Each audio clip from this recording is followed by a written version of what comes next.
Di dalam kami mengucap syukur kepada-Mu, kami rindu untuk membangun relasi dengan-Mu, berkomunitas, beribadah, dan bersekutu dengan-Mu,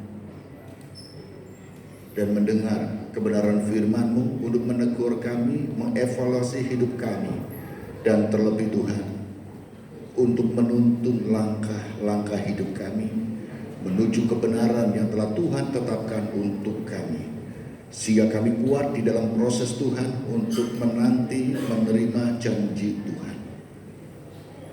Tuhan, berfirmanlah kepada kami dan pakai hamba-Mu dalam pengurapan-Mu sehingga dapat menerjemahkan isi hati Tuhan kepada kami semua, dan hati kami boleh menjadi seperti tanah yang subur yang ditabur benih dan akan berbuah, bukan hanya 30 kali, bukan hanya 60 kali, tetapi kerinduan kami boleh berbuah 100 kali lipat. Terima kasih Tuhan, berfirmanlah kepada kami. Di dalam nama Tuhan Yesus kami berdoa dan mengucap syukur. Haleluya. Amin. Silakan duduk Ibu Bapak dan Saudara yang dikasihi Tuhan Yesus Kristus. Shalom. Shalom. Shalom.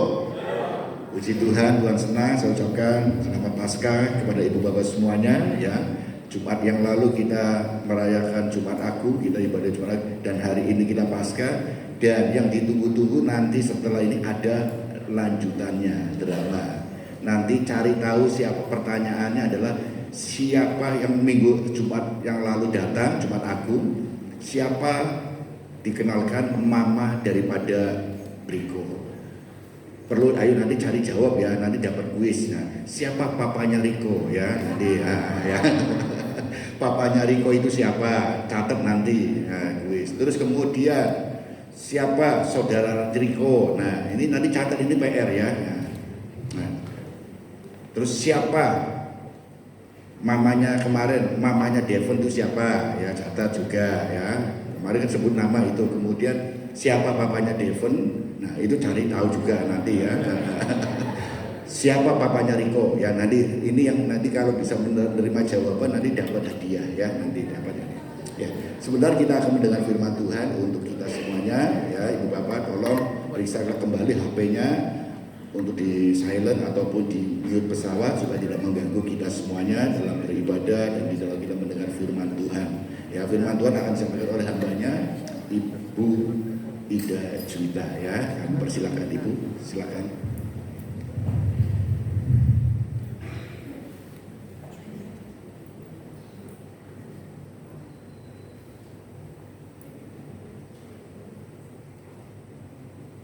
Selamat pagi, waduh keras banget ya. Selamat pagi Bapak Ibu. Selamat Paskah untuk kita semua. Kita sama-sama akan belajar, tadi sudah berdoa gitu ya. Ada 2 bagian firman Tuhan yang akan menjadi perenungan kita. Tema kita hari ini adalah Kristus bait suci yang sejati. Pertama saya mengajak kita melihat dari Yohanes pasal kedua terlebih dahulu. Yohanes pasal kedua, saya bacakan ayat 19 sampai ayat yang ke-22. Bagian ini satu rangkaian dalam tema atau judul yang diberikan oleh LHI, Yesus menyucikan bait Allah. Saya bacakan dari ayat yang ke-9, ayat 19 dari pasal yang kedua. Jawab Yesus kepada mereka, runtuhkan bait suci ini, dan dalam 3 hari aku akan membangunnya. Lalu kata para pemuka Yahudi itu kepadanya, 46 tahun orang mendirikan bait suci ini, dan engkau dapat membangunnya dalam 3 hari. Namun yang dimaksudkannya dengan bait suci ialah tubuhnya sendiri. Karena itu sesudah ia bangkit dari antara orang mati, murid-muridnya teringat bahwa hal itu telah dikatakannya, dan mereka pun percaya kepada kitab suci dan kepada perkataan yang telah diucapkan Yesus. Satu bagian lagi, Yohanes 14 ayat yang kedua. Dalam satu rangkaian tema dari LHI adalah rumah Bapa. Ayat yang kedua berkata, Yohanes 14 ayat 2. Di rumah Bapakku banyak tempat tinggal. Jika tidak demikian, tentu aku mengatakannya kepadamu. Sebab aku pergi untuk menyediakan tempat bagimu.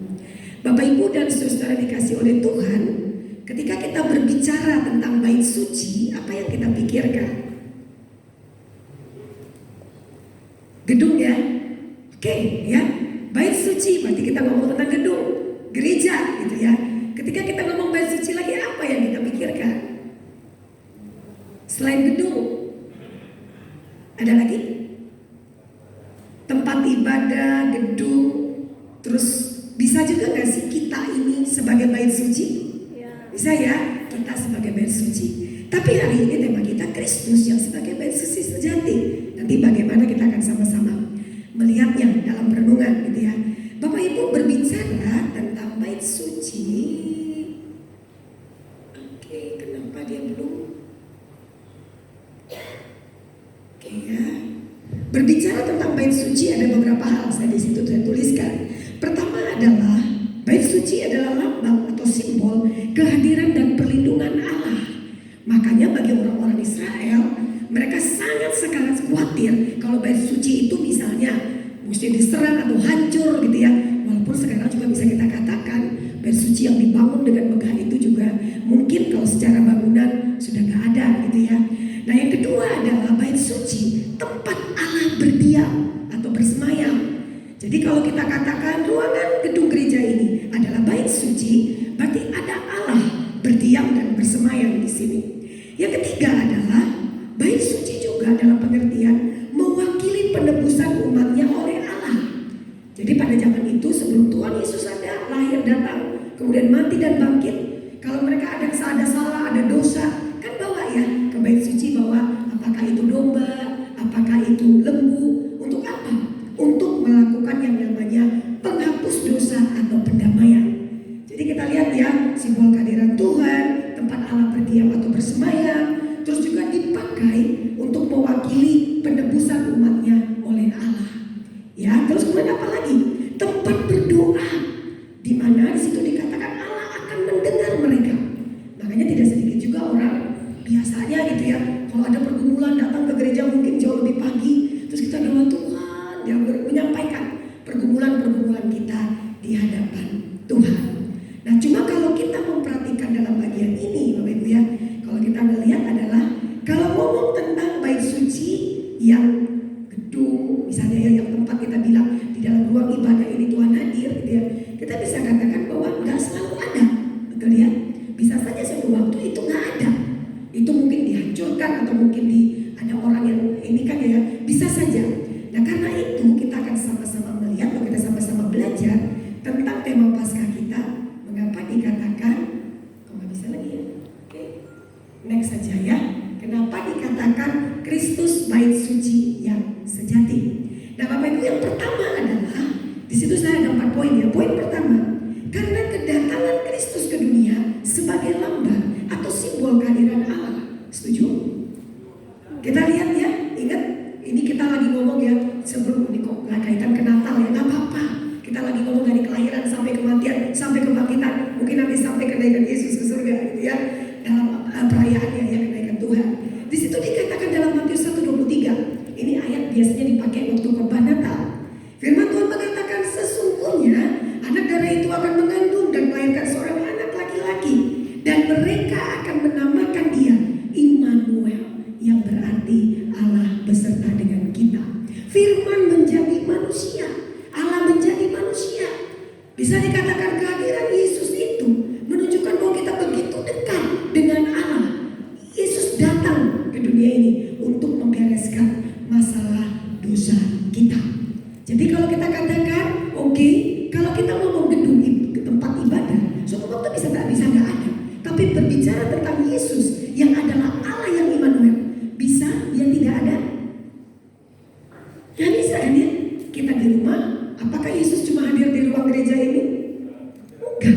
Kalau kita ngomong bait suci adalah diri kita juga sebagai orang percaya, yang percaya kepada Kristus. Berarti waktu kita di rumah, waktu kita di toko, waktu kita dimanapun, saya ingin mengatakan bahwa dia Allah yang ada bersama dengan kita.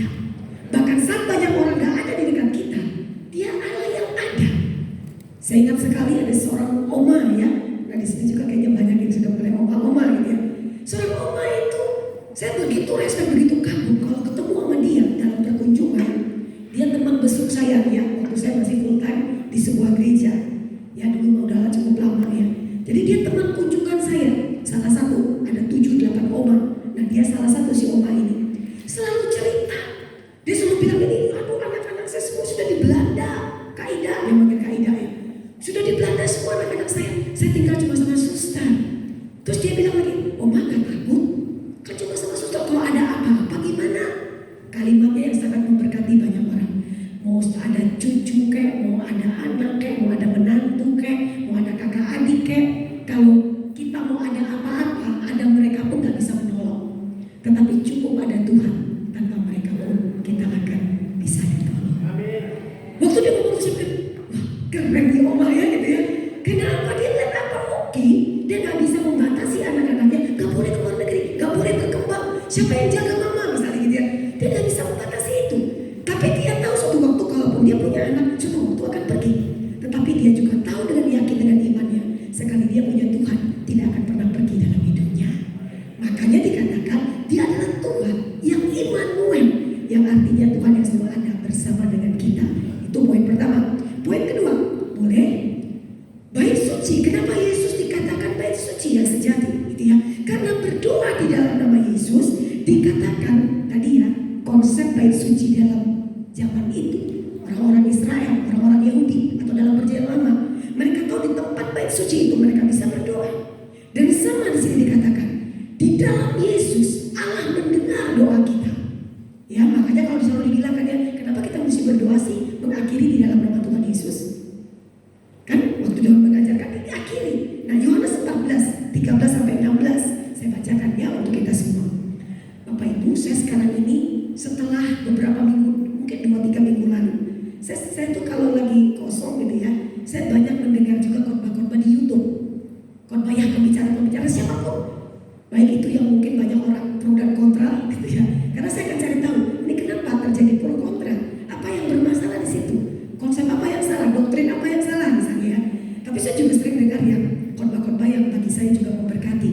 Karena bagi saya ada waktunya kita mengisi, ada waktunya kita diisi. Nah satu kali saya dengar satu pembicara, ya saya nggak sebut namanya ya. Tapi pembicara itu waktu saya lihat dia di YouTube itu saya begitu kayak tak gitu ya. Waktu dia bilang apa?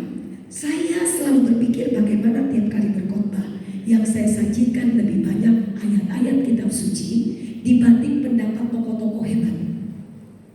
Sedih. Maksudnya apa? Terus dia mulai menjelaskan lagi. Kita kadang terkagum. Misalnya ya, oh John Calvin berkata seorang yang luar biasa gitu misalnya. Atau mungkin tokoh-tokoh hebat lainnya. Kita lupa, seringkali kita melupakan justru yang paling hebat itu, yang sudah terbukti kebenarannya itu adalah firman Tuhan. Nah disitu saya berpikir iya gitu ya. Sebenarnya ayat-ayat firman ini yang akan menguatkan Bapak itu ya dalam segala pergumulan kita. Lihat ayat Yohanes 14:13-16. Dan apa juga yang kamu minta dalam namaku, dalam nama Yesus, Yesus akan melakukannya supaya Bapa dipermuliakan di dalam Anak. Jika kamu meminta sesuatu kepada Yesus dalam nama Yesus, Yesus akan melakukannya. Jika kamu mengasihi Yesus, kamu akan menuruti segala perintahku. Ayat ini jangan diganti-ganti ya. Jangan diambil ayat 13-nya saja ya. Harus diingat, oke, kita meminta, dia akan menjawab ya. Tujuannya Bapa dipermuliakan. Berarti ketika permintaan kita Bapa tidak dipermuliakan? Enggak dong. Nah, iya kan? Benar gak sih? Kalau kita pikir ada poin itu supaya Bapa dipermuliakan. Berarti ketika doa kita akan terjawab. Kalau memang mungkin yang kita minta itu bukan dengan satu tujuan Bapa dipermuliakan, boleh dong Tuhan menjawab bukan ya tetapi tidak. Ya, ada lagi ya. Lanjut lagi. Ada kalimat ini, jikalau kamu mengasihi aku, kamu akan menuruti segala perintahku. Makanya Roma 8:28, segala sesuatu akan mendatangkan kebaikan bagi mereka yang mengasihi Yesus. Ada paketannya. Paketan itu jangan disepotong. Karena natur kita ini kadang suka sesuatu yang memang berkaitan untuk diri kita, benar gak? Kepuasan kita, kenikmatan kita. Kadang kita lupa tujuan hidup kita bukan tentang kita, tetapi tentang Tuhan. Ya, jikalau kamu mengasihi aku, kamu akan menuruti segala perintahku. Aku akan minta kepada Bapa dan Ia akan memberikan kepadamu supaya ia menyertai kamu selama-lamanya. Yesus naik ke surga, jangan lupa dia mengatakan apa? Ada Roh Kudus yang diberikan bagi kita, yang menolong kita, yang menjawab kita, gitu ya. Tapi jangan lupa ada poin-poinnya. Waktu kita berdoa di dalam nama Yesus, satu untuk Bapa dimuliakan, yang kedua sebagai bentuk kita mengasihi Tuhan, dan yang selanjutnya adalah apa? Kita pun berjuang hidup menuruti firman Tuhan. Jadi ada paketnya, itu ya Bapak Ibu ya. Nah tadi kalau orang datang, seakan-akan kalau kita kan kalau dalam konteks pada zaman itu, mereka mungkin lagi berdoa dengan sesuatu sakit penyakit, dia datang ke tempat bait suci. Sekarang menurut saya, nggak ke bait suci, apakah di rumah kita berdoa tidak dijawab? Bisa dijawab kan? Kalau memang kita harus Tuhan izinkan berada di rumah sakit misalnya, ketika kita berdoa kepada Yesus yang adalah bait suci sejati itu, apakah dia tidak mendengar? Atau sebetulnya dia juga bisa mendengar yang kita minta itu. Cuma kita mintalah kepada dia. Cuma jangan pernah kita lupakan Bapak Ibu ya. Selalu saya mengingatkan, dari kecil kita diajarkan ya. Dari kecil kita diajar, kalau takut berdoa dalam nama Yesus, betul ya. Doa tadi lagu aku menang gitu ya. Atas segala setan gitu ya. Atau meminta dalam nama Yesus iblis dikalahkan gitu ya. Wah kita langsung gak takut ya. Bukan gak takut karena suara kita lebih keras ya. Makanya jadinya kesannya setannya lari kali gitu. Sering katakan adalah kita diajarin, kalau kamu lagi ini doa. Seringkali kita ngajarkan apapun yang anak-anak alami. Nah ini iman yang kalau kita gak hati-hati, ketika dia remaja pemuda, anak itu bisa kecewa. Karena kita tidak pernah menekankan jawaban doa itu tidak hanya yes, tetapi jawaban doa bisa ya, bisa tidak, bisa tunggu. Ketika si anak ini bilang, kalau berdoa dalam nama Yesus akan begini, tapi kenapa tidak? Ya, Bapak Ibu saya waktu masih kecil, saya ingat guru sekolah minggu. Siapa guru sekolah minggu di sini ya? Guru sekolah minggu saya ngajar tentang Lazarus yang dibangkitkan, tentang Paskah. Karena Yesus mengasihi Marta, Maria dan Lazarus, maka Yesus membangkitkan Lazarus. Saya ingat itu. Wah, kerennya Tuhan ya, cintanya membangkitkan. Bapak saya meninggal. Saya umur 9 tahun memang. Wah, saya pikir, kok saya takut ya. Bapak saya itu ya. Kalau kami itu kami nggak di rumah duka ya, tapi di rumah sendiri, di rumah kita ya. Jadi bapak saya terbaring di situ, saya deketin, saya bilang ini, dalam nama Yesus, bangkit. Terus saya bilang, kok nggak bergerak ya? Gitu ya. Loh, ini kenapa gitu kan? Kalau engkau mengasihiku, bangkit, nah bangkit. Terus saya ingat cerita itu lagi. Anak kecil kan firman Tuhan itu melekat di kepalanya kalau diceritakan dengan baik. Terus dipikir lagi, iya ya, masuk kubur dulu kan. Berarti nanti papa saya sudah dikuburkan, 3 hari kemudian saya datang ke kuburan untuk dibangkitkan. Dikubur dah. Beberapa hari kemudian saya datang, tapi saya pikir gini, gimana cara mengeluarkan dari kubur kan kita kan, siapa yang buka? Konteks kuburan zaman dulu kan berbeda kan ya. Kita tahu ya, ada batu yang menutup sehingga itu yang membuat Maria dan para murid melihat, sudah terbuka, terguling batu itu waktu mereka datang untuk pagi minggu itu untuk melihat Yesus ya, jasad Yesus. Nah di situ saya lihat lagi, tapi Tuhan punya banyak cara lah. Mungkin tiba-tiba tanah itu keluar asap gitu ya. Bayangkan anak-anak umur 9 tahun, kenyataannya apa? Enggak.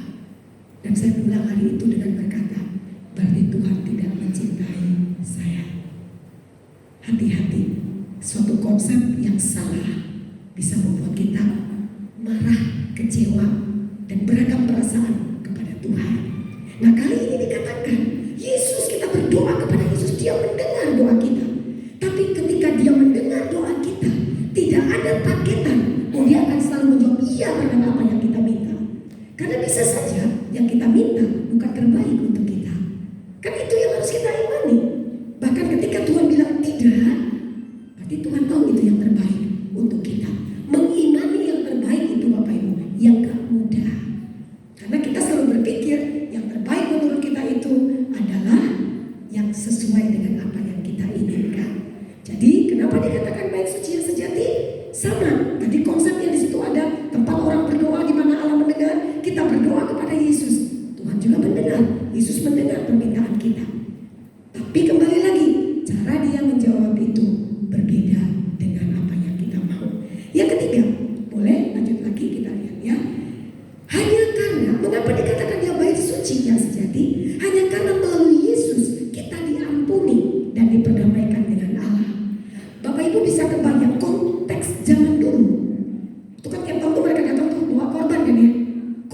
itu sebagai simbol, oke nih kamu bersalah, kamu berdosa, kamu diampuni. Tapi dilakukan terus menerus, betul nggak?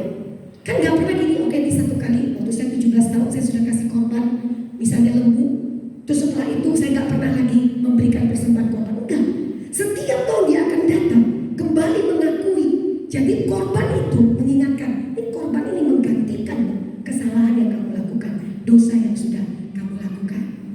Tetapi pendamaian yang dilakukan lewat domba ataupun lembu tadi itu enggak bersifat kekal. Karena apa? Terjadi terus lagi kita akan lakukan itu. Sedangkan kalau kita melihat ke sini gitu ya.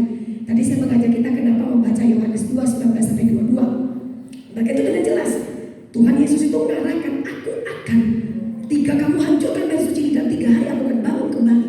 Dia berbicara tentang dirinya yang adalah bait suci yang sejati itu. Dia berbicara tentang bahwa dia akan memperdamaikan manusia dengan Allah satu kali dan untuk selama-lamanya. Jadi di situ nggak ada sampai misalnya kayak oke, tiap tahun kita balik lagi ya, kita minta dibereskan lagi. Enggak. Dikatakan satu kali dan itu selama-lamanya Bapak Ibu dan saya diperdamaikan dengan Tuhan. Jadi kalau saya bayangkan tuh ya, mungkin kalau kita lihat dosa ya, ada dosa yang kita bawa dari lahir.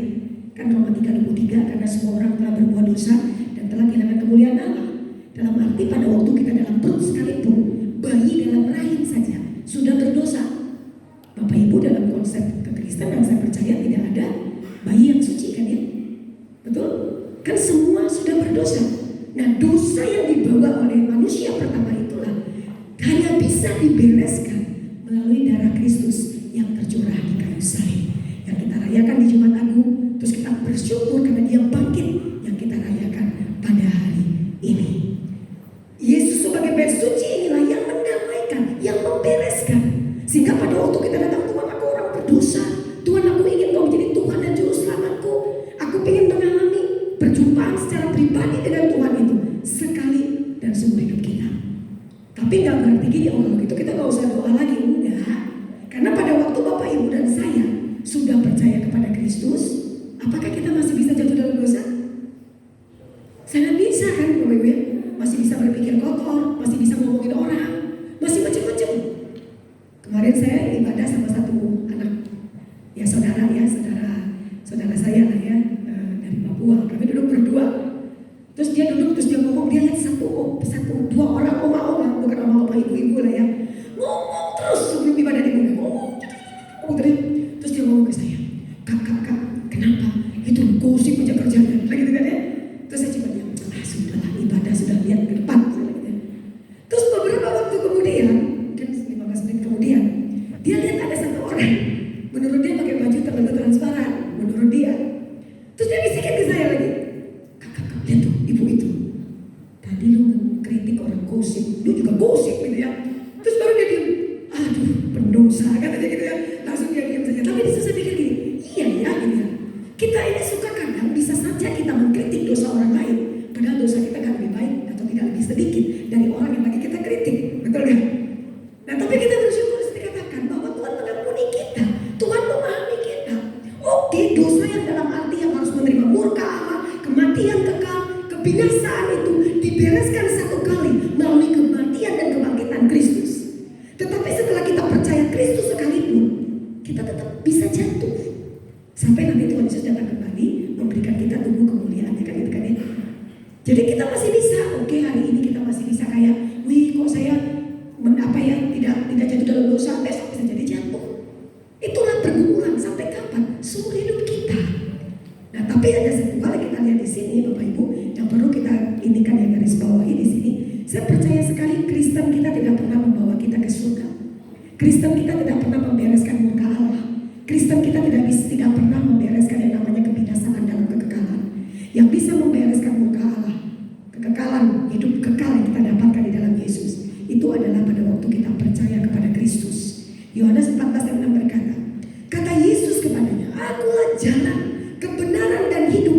Tidak ada seorang pun yang datang kepada Bapa kalau tidak melalui aku. Jadi penting bagi kita diperdamaikan, dibereskan, sehingga memindahkan kita dari murka Allah kepada kasih karunia Allah. Yang harusnya kita binasa kemudian kita diberikan hidup kekal itu. Solusi yang diberikan Alkitab hanya di dalam Yesus, gak ada lagi yang lain. Ya, makanya saya katakan gini, kalau kita ya seringkali ngobrol anak-anak muda, kan kadang-kadang kalau ngomong tentang agama, apakah perbuatan baik itu punya peran gak untuk kita masuk surga? Kalau untuk masuk surganya menurut saya tidak kan, karena kan cuma percaya kepada Kristus. Tapi kita berbuat baik sebagai bentuk kita sudah percaya kepada Tuhan. Jadi perbuatan baik orang Kristen adalah apa? Buah dari dia yang sudah diselamatkan. Makanya kita berjuang untuk berbuat baik, bukan hanya berbuat baik, tapi betul-betul standar kita adalah Alkitab. Bukan standar baik dari kacamata dunia, tetapi standar baik sesuai yang Alkitab katakan. Satu contoh saja yang kita bisa lihat. Mungkin orang dunia berkata 5-10 kali kita mengampuni, kita sudah dianggap hebat, luar biasa, gila kamu, hebat sekali kamu, 10 kali disakiti, 10 kali mengampuni. Tapi Alkitab bilang apa? Pengampunan tidak terbatas. 15 kali, 20 kali, 30 kali, 40 kali, 100 kali, 1000 kali. Kalau kita datang meminta pengampunan halus, sama kan Bapak Ibu ketika Bapak Ibu berdosa, ngaku dosa kepada Tuhan, pernah ditolak oleh Tuhan? Enggak kan? Tuhan pasti dikatakan dengan tangan terbuka, dia menerima kita. Bapak Ibu inilah bagi firman Tuhan mengajarkan kita apa? Dia bersuci yang sejati, dia bukti kehadiran Allah di dunia. Dia bersuci yang sejati, karena tadi kalau kita memperhatikan, kita bisa berdoa kepada dia dan dia mendengar kita. Dia bersuci yang sejati, di sebuah kebenaran yang kita mesti miliki sebagai orang-orang Kristen. Kita harus sadar bahwa hanya bisa kita dapatkan perdamaian yang sekali seumur hidup itu pada waktu kita percaya kepada Kristus. Bapak Ibu, coba kita kembali merefleksikan diri kita. Dari awal kita menjadi Kristen, saya nggak tahu ya, apakah mungkin umur 5 tahun atau dari lahir, atau umur 15 tahun atau umur 20 tahun, saya tidak tahu. Tetapi yang saya ingin tanyakan adalah, betulkah kita sudah betul-betul mengalami pengalaman dengan perjumpaan dengan Kristus, atau kita cuma melakukan ritual?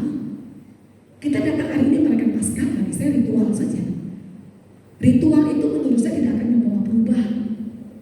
Pengalaman spiritual membuat kita melakukan ritual, itu yang akan membawa perubahan. Dalam arti penting sekali kita untuk tahu, saya sudah di dalam Tuhan Yesus atau tidak. Sudah pernah nggak sih kita betul-betul berkata, Tuhan Yesus, aku orang berdosa, aku ingin menerima Engkau sebagai Tuhan dan Juru Selamatku. Momen itu sangat penting, sehingga membuat kita nggak takut menghadapi apapun. Ya, terus yang keempat, yang terakhir saya tuliskan di situ, mengapa dia dikatakan bait suci yang sejati?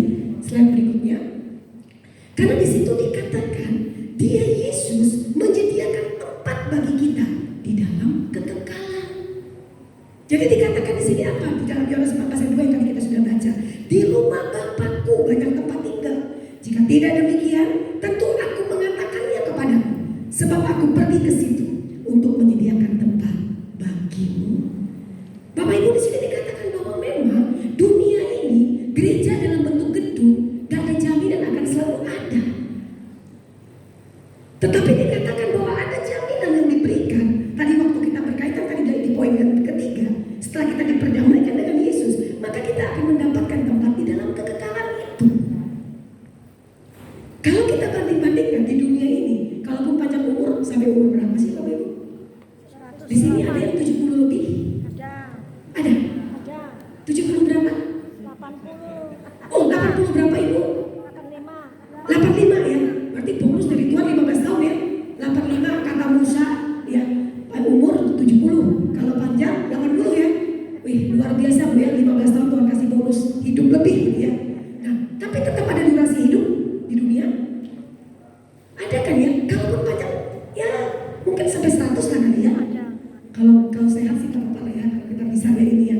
Kalau teman saya mamanya 119 meninggalnya, umur 119 tahun, pulang dari ladang, jadi dia meninggal bukan karena sakit, karena udah waktunya gitu ya. Karena gak sakit, dia pulang, dia tidur, hilang, udah dia pergi. Nah disitu saya lihat apa? Mau apapun itu di dunia ini, itu suatu waktu akan gak ada lagi. Mau kita katakan oh saya adalah bait suci Allah, tetap saja suatu waktu bait suci yang kita ini pun, karena kita kematian di dunia ini kan OTW kita pada kerajaan surga kan ya. Nah tapi kita lihat kekekalan harapan kita, apalagi konteks zaman ini Bapak Ibu. Apa yang banyak sekali kekhawatiran kita benar gak? Tiba-tiba tiba-tiba ya stres semuanya, beli emas, beli semua emas kan ya.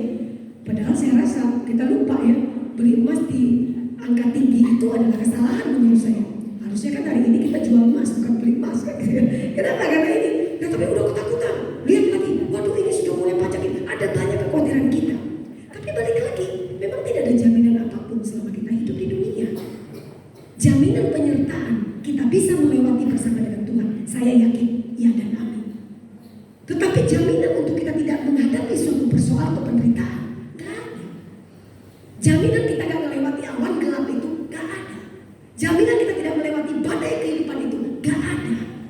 Tetapi kita punya jaminan dalam segala kekekalan suatu waktu. Nanti Tuhan bilang apa? Aku membawa kamu supaya di mana aku berada, di situ pun kamu berada. Itu iman kita. Iman kita itu, ada orang bilang kepada saya gini, aduh kalau di gereja ini ayatnya surga aja surga yang dibahas. Kita hidup di dunia, jangan bahas surga terus. Jadi di satu sisi masuk akal kan? Jangan bahas surga terus. Masih masuk akal ya, karena kita hidup di dunia kan ya. Tapi maksud saya begini lagi, tapi kalau kita tidak ngomong tentang hidup di dalam surga bersama Tuhan, dalam segala kesukacitaan dan damai sejahtera dan semua yang bahagia dan luar biasa, mungkin kita hidup sekarang ini gak ada pengharapan. Bukankah pengharapan kita itu harusnya adalah surga? Iya kan? Pengharapan orang, kita orang-orang bilang itu adalah surga. Satu orang nanya kepada saya, agama apa yang paling layak untuk kita ikuti? Agama apa yang paling benar?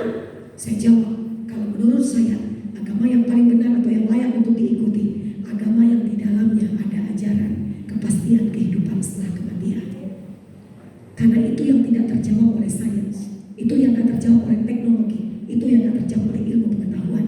Kalau mati kemana? Tapi di sini jelas Yesus berkata yang adalah bait suci yang sudah menggantikan dirinya itu, menggantikan posisi kita.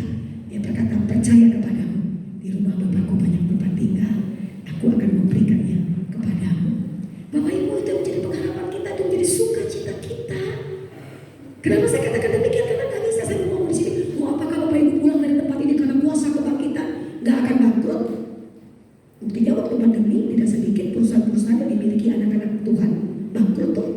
Dari 3 tinggal 1, dari 1 habis. Dia berdoa, Tuhan jauhkan aku dari PHK, di PHK waktu Covid yang lalu. Apakah Tuhan tidak mengasihi dia? Saya rasa tidak. Tetapi setelah itu dia cerita lagi, kalaupun saya di PHK, Tuhan memberikan, menyediakan pekerjaan yang baru.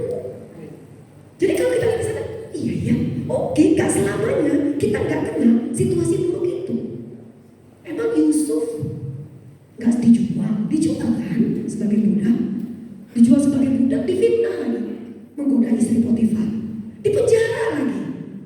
Kalau orang yang cuma melihat di satu sisi saja, saya yakin dia akan bilang gini, wah berarti Tuhan tidak menyertai saya. Tapi Yusuf kan tidak. Makanya dia bilang, manusia merekan-rekan yang tidak baik, Allah merekan-rekan yang baik. Bapak Ibu, kita punya Tuhan yang sudah di surga. Ya sudah, tinggal kita laporkan. Mari kita mengimani apanya firman Tuhan ya. Kalau kita sudah di dalam Kristus, sudah sungguh-sungguh mengalami perjumpaan dengan Kristus itu, sudah percaya Yesus sebagai Tuhan dan Juru Selamat kita, oke, kita laporkan aja sama dia. Jangan lupa, oke Tuhan, Engkau izinkan. Bapak Ibu, Tuhan janji itu, salah satu janji Tuhan sebelum naik ke surga apa? Waktu Tuhan bilang, pergilah jadikanlah semua bangsa muridku. Apa janji Tuhan untuk kita? Aku menyertai kamu, benar kan? Aku menyertai kamu senantiasa sampai kepada akhir zaman. Penyertaan Tuhan itulah yang harusnya menolong kita melewati situasi-situasi yang tidak baik saat ini. Itu yang menjadi pengharapan kita. Oke Tuhan, tolong saya tetap berpengharapan di dalam Engkau. Dalam situasi yang saya tidak tahu apa yang akan terjadi, mungkin saya akan mendapat, mungkin saya akan kehilangan, mungkin saya akan tertawa, tapi saya juga mungkin akan menangis. Mungkin saya akan marah, tapi saya juga mungkin akan, misalnya kita akan berbahagia bersama dengan banyak orang. Kita nggak tahu. Tapi bagaimana dalam situasi itu kita berkata, Tuhan, aku yakin Kau ada bersama dengan saya. Dan bagaimana dalam situasi itu, oke Tuhan, di dunia bukan pengharapan kita. Memang betul, karena pengharapan kita bersama dengan Dia. Bapak Ibu dan Saudara dikasih oleh Tuhan, saya bersyukur bertemu dengan banyak orang yang diizinkan Tuhan menghadapi hari akhirnya sebelum pergi, sebelum meninggal. Tapi hal yang saya lihat, dua saja yang saya lihat. Satu yang di dalam, yang sudah yakin dengan Tuhan, satu yang tidak. Yang belum yakin tentang keselamatan di dalam Kristus, dia tetap bilang kepada saya, Bu Ida, saya nggak mau mati. Bu Ida, saya nggak mau mati. Kenapa nak kamu nggak mau mati?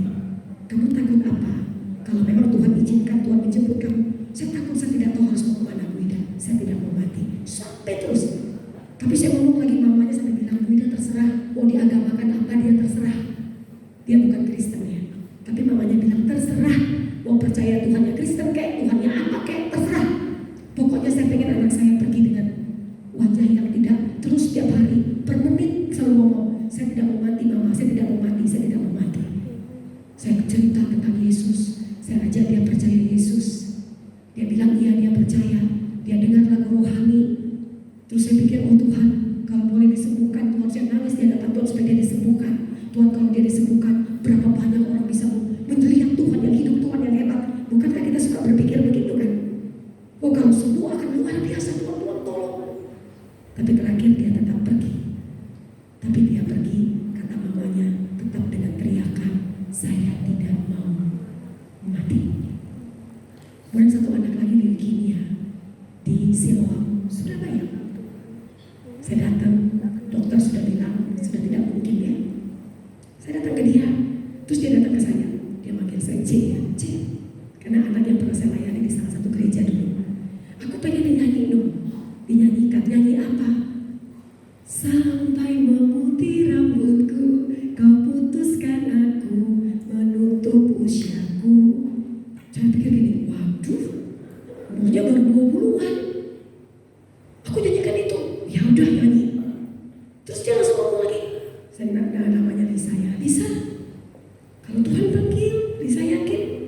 Udah yakin? Ini tiap hari denger nih ada suara-suara lagu-lagu. Padahal di rumah sakit itu gak ada lagu. Tapi dia dengar ada banyak lagu-lagu. Terus sebelum dia pergi, orang keluarganya cerita. Dia ngomong, dia anak tertua. Dek, jaga ya, jaga mama, jaga semua ya. Terus dia ngomong, aku pergi ya. Pergi. Kenapa dia begitu yakin? Saya yakin dia melihat Tuhan dengan mata imannya. Pengharapan kita di dalam Tuhan. Gak ada yang kita, kalau saya mau ngomong nanti, wah terlalu berlebihan. Kalau saya bilang gak ada yang kita takutkan kalau kita di dalam Tuhan. Tapi menurut saya memang gak ada yang kita takutkan. Kita takut kalau kita gak tahu kan ya. Kita gak tahu siapa yang menuntun, pengendali hidup kita. Kalau kita tahu Tuhan yang bangkit itu pengendali hidup kita, penuntun hidup kita, bolehkah saya katakan harusnya gak ada yang harus kita takutkan. Atau kita mungkin mesti menyanyikan lagu anak sekolah minggu. Jangan kamu khawatir, burung di udara dia pelihara. Bapak Ibu, kalau saya lakukan survei kecil-kecilan, ketakutan terbesar manusia adalah kematian. Itu paling banyak yang poin yang dijawab. Tua, muda, miskin, kaya, gitu ya. Sekolah, tidak sekolah. Apa yang paling ditakutkan? Kamu mati, kamu mati, kamu. Dan kalau saya tanya ya, termasuk waktu saya ngisi di komisi lansia, ternyata tidak sedikit orang tua yang lansia juga takut untuk menghadap Tuhan. Terus saya pikir ini berarti kalau kita sudah yakin hidup sesudah kematian bersama dengan Tuhan, kalau kita bisa berkata karena kita percaya kepada Kristus, kita tidak takut lagi menghadapi kematian. Berarti hal yang lainnya gak takut juga dong. Yang nomor satu kan kita sudah gak takut, apalagi yang lainnya. Kenapa? Karena kita punya Tuhan yang menuntun kita, membimbing kita, mengarahkan kita. Nanti suatu waktu kita akan berjumpa dengan Dia di dalam kekekalan itu. Bapak Ibu, Yesus baik suci yang sejati. Karena Dia ada terus di dekat kita, datang terus panggil Dia dalam segala yang kita alami. Kita berdoa, percayalah Dia mendengar, walaupun mungkin Dia tidak menjawab seturut dengan yang kita mau. Nggak apa-apa, karena percaya sekalipun Dia bilang tidak itu akan terbaik buat kita. Yang ketiga, Dia baik suci yang sejati. Kita tahu bahwa kita diperdamaikan kalau darahnya saja dicurahkan untuk menggantikan posisi kita. Apalagi yang lainnya kan. Kalau yang paling fatal sudah diberikan, yang paling hidupnya sendiri diberikan bagi kita, apalagi yang lainnya. Kita lihat itu, Dia baik suci yang sejati, kita tinggal dalam Tuhan. Coba pertanyaannya, kita sudah diperdamaikan dengan Tuhan atau tidak? Selanjutnya adalah kita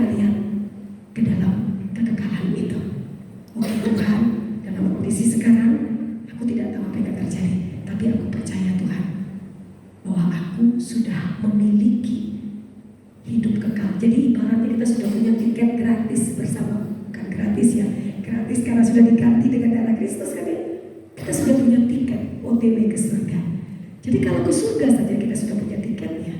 Masa sih tiket penyertaan Tuhan tidak diberikan di dalam kita menjalani kehidupan ini?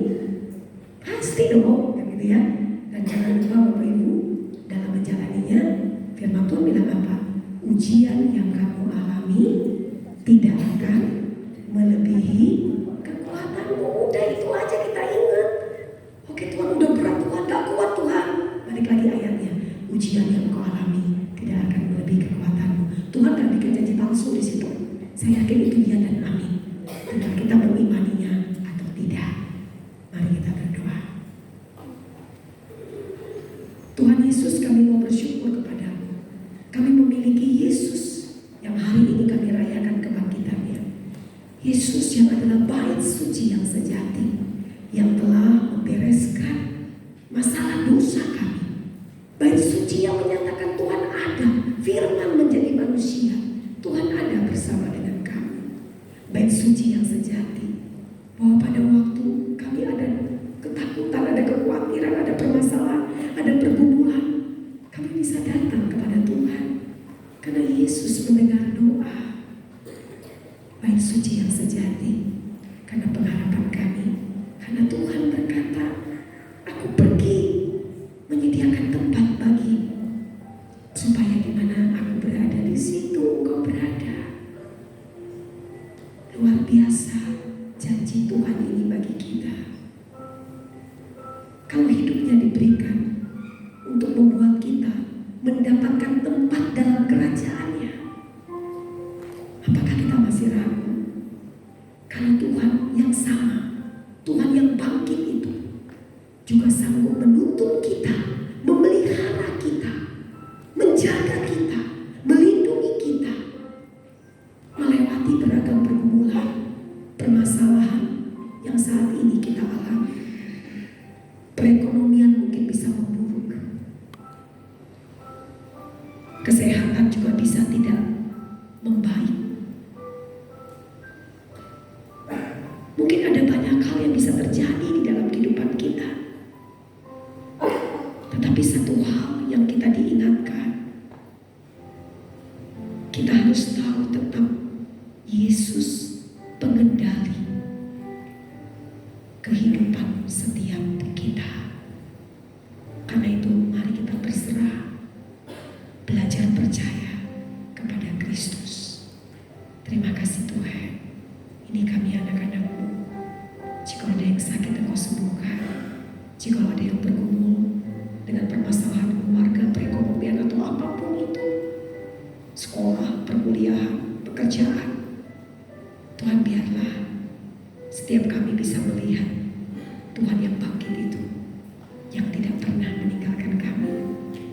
Karena pada waktu Engkau naik ke surga, Engkau berkata, aku memberikan Roh Kudus bagimu, dan Roh Kudus itu akan menuntun kita. Terima kasih Tuhan. Di dalam nama Tuhan Yesus kami berdoa dan bersyukur. Amin.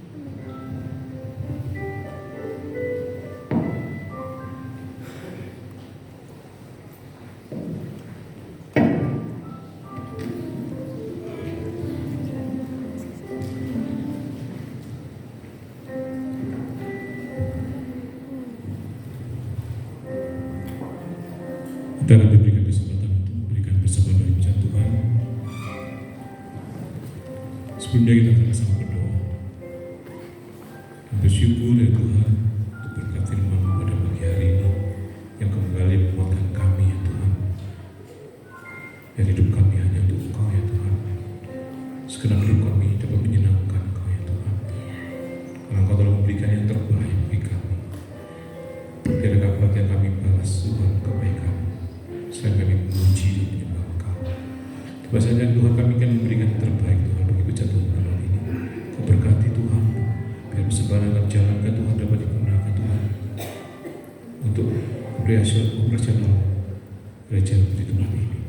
Tuhan kau berkati, tangan memberi ya Tuhan, dan berlipat kali ganda. Dalam nama Tuhan Yesus kami berdoa dan bersyukur. Haleluya. Amin. Bahasanya kita akan memberikan